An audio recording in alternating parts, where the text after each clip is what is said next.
It's Friday evening. You close your laptop, check your bank app, and see your paycheck just hit. For a second, it feels good. You think, all right, I'm making about 30 bucks an hour. Not bad. But then the weekend starts. You order takeout because you're too drained to cook. You fill up your gas tank. Maybe grab coffee the next morning just to function. And by Sunday night, that paycheck already feels smaller than it should. Now, here's the part most people don't think about. You're not just working 40 hours a week.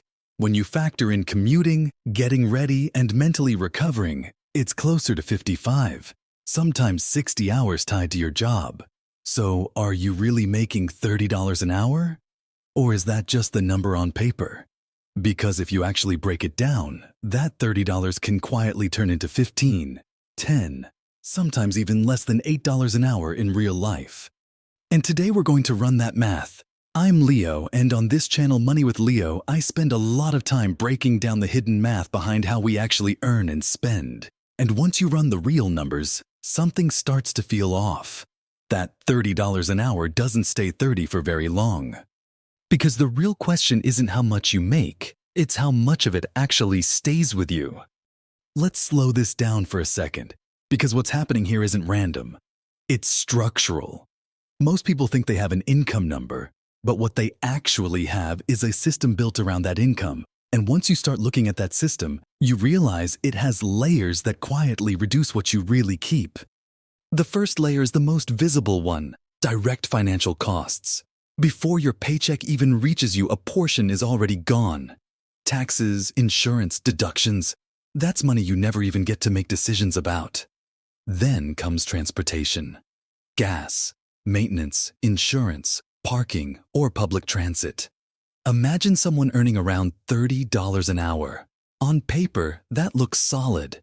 But just getting to work might cost them $3,000 or $4,000 a year. And that's not optional. That's the baseline cost of participating in the system. And here's the key idea. If you have to spend money in order to earn money, that expense isn't part of your lifestyle. It's part of your job. It's the cost of producing your income. But that's just the surface. The second layer is quieter, and this is where most people start underestimating things. Time. We like to believe we work 8 hours a day. That's what the contract says. But your job doesn't start when you sit down at your desk, and it doesn't end when you log off. It starts when your alarm goes off, getting ready, mentally preparing, commuting, sitting in traffic or on a train. Then after work, there's that strange in-between period where you're technically free but not really functional. You're tired, distracted, still thinking about conversations, emails, things you said or didn't say. So if you zoom out, your job isn't taking 8 hours. It's taking the core high-energy portion of your entire day, plus the time needed to recover from it. And here's an economic insight that most people never calculate. Wage is not just money divided by hours worked. It's money divided by hours committed, and those are not the same thing. Now we move into the third layer, and this is where the system becomes even more subtle. Behavioral spending. When your energy is high, you make deliberate decisions. You plan. You compare options. You optimize. But when your energy is low, you switch modes. You simplify. You look for relief. That's when convenience spending shows up. Ordering food instead of cooking, paying for speed instead of saving money, subscribing to things you don't fully use, buying small comforts just to feel better after a long day. None of these decisions feel irrational in the moment. In fact, they feel earned. You tell yourself, I worked all day, I deserve this. But here's the pattern. These costs only exist because of the job structure. If your time and energy weren't consumed in the same way, many of these expenses wouldn't exist at all. So now your job is doing two things at once. It's giving you income, but it's also shaping the way that income gets spent. That creates a feedback loop. You work, you get tired, you spend to recover. That spending reduces what you keep, which increases your dependence on the job. And because each expense is small and justified, the loop becomes invisible. Now let's zoom out one more level, because this is where things start to compound over time. Opportunity cost. Every dollar that goes toward maintaining your job is a dollar that can't be used elsewhere. It's not being saved. It's not being invested. It's not creating future options. And small numbers matter more than people think. $50 here, $100 there, repeated every week, every month. Over time, that becomes thousands, then tens of thousands, not just in money but in lost flexibility. Here's another insight. The system doesn't just reduce how much you earn. It reduces your ability to keep what you earn long enough for it to compound. And this is the part where things really shift, because when you actually add everything up, the costs, the time, the behavioral patterns, the number is worse than people expect. Because once you have less left over, you have less margin. And when margin disappears, even small problems start to feel big. A car repair, a medical bill, a sudden expense. Without a buffer, those things don't stay small. They ripple through your entire financial life. So what you end up with isn't just a job that pays you. It's a tightly connected structure where your income depends on the job, your expenses are shaped by the job, and your time is controlled by the job.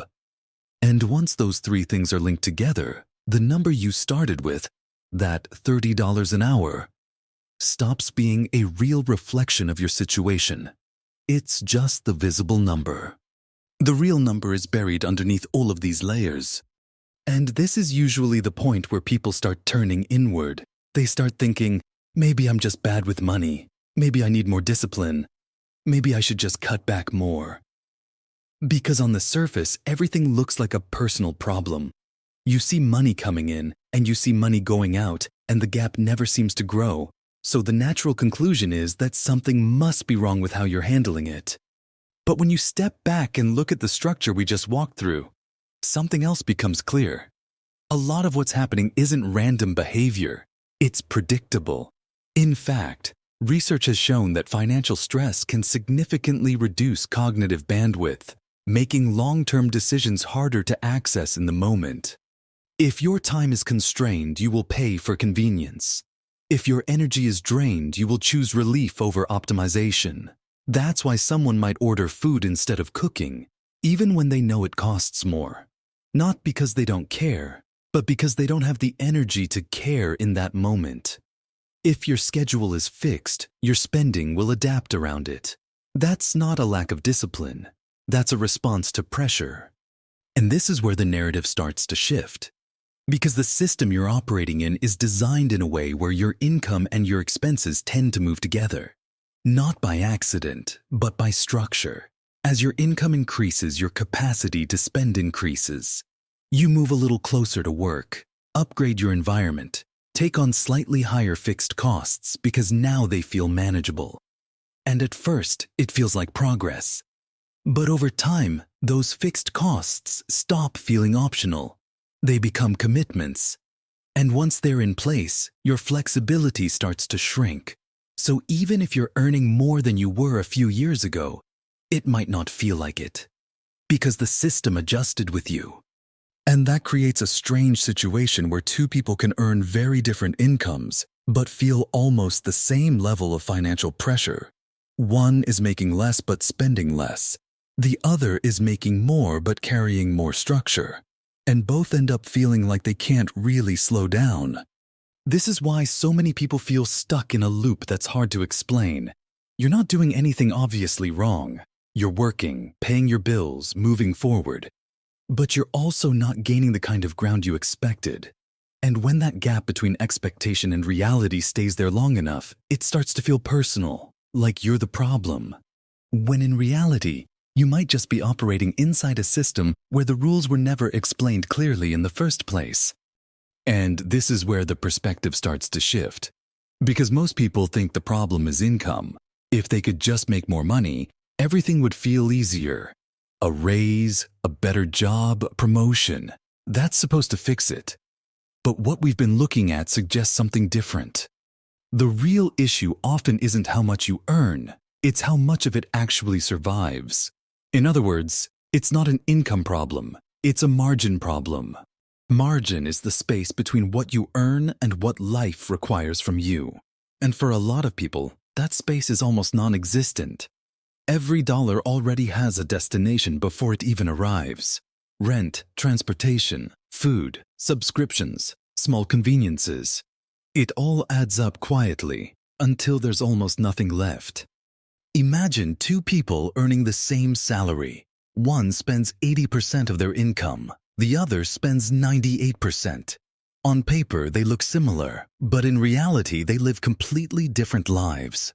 One has breathing room. The other is one small problem away from stress. And when margin disappears, flexibility disappears with it. A job loss becomes a crisis. An unexpected bill becomes a disruption.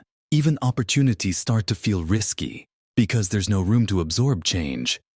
This is why someone can earn what looks like a solid income and still feel fragile. Not because they're irresponsible, but because their cost structure has quietly expanded to match their income. And here's the shift most people miss. You can increase your income without increasing your freedom. Sometimes you even reduce it. More money often comes with more pressure, more expectations, and higher costs tied to maintaining that lifestyle. So you process more money, but you don't actually gain more control over your life. You don't have an income problem. You have a margin problem. And if your margin is close to zero, then every dollar you earn is already gone before it arrives. Once you see that, the goal changes. It's not just about earning more. It's about protecting the gap between what you earn and what you spend. Because that gap, even if it's small, is where real freedom starts. And once you start seeing money this way, something shifts. You stop thinking income is what creates security, and you start realizing it's about how much of that income actually stays with you. Because income doesn't create freedom, margin does. Two people can earn the same amount and feel completely different financially. One feels in control, the other feels constantly behind.